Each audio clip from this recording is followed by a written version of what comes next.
Masya-Allah. Oh, Paji.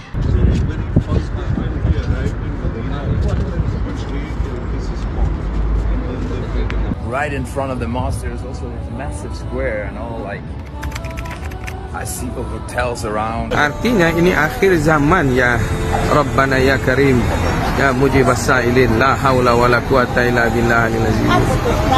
Ada isu baru-baru ni mengenai ada video kelibat orang bukan Islam di Madinah. Lalu ada yang memberi pandangan mengkritik hal tersebut dan menimbulkan kekeliruan dan kegusaran lah paling tidaknya dalam kalangan netizen. Ada yang mengkritik, ada yang merasa tidak senang, mempersoalkan perkara tersebut dan sebagainya. Apa yang dapat kita katakan di sini ialah bahawa ternyata perkara ini melibatkan hukum. Sejauh mana orang kafir boleh masuk tanah suci Mekah dan Madinah. Istilah yang kita gunakan tanah suci. Istilah dalam syariatnya tanah haram. Kedua-duanya membawa maksud yang sama lah. Tanah suci, tanah haram, secara amnya kita kata membawa maksud yang sama lah. Yakni itu adalah satu tempat yang ada pantang larang dia. Ternyata bahawa tanah suci Mekah beza dengan tanah suci Madinah. Kedua-duanya tanah suci dengan erti kata ada pantang larang. Seperti mana larangan berburu, larangan mencabut pokok ataupun mengutip barang tercicir. Dilarang di kedua-dua tanah suci Mekah dan Madinah. Demikian dilarang berperang, mengangkat senjata. Tetapi dari sudut boleh atau tidak orang bukan Islam masuk ke Mekah atau Madinah ada beza. Di mana orang kafir benar tak boleh masuk ke tanah suci Mekah kerana Allah sebut dalam surah Taubah ayat 28, innamal musyrikuna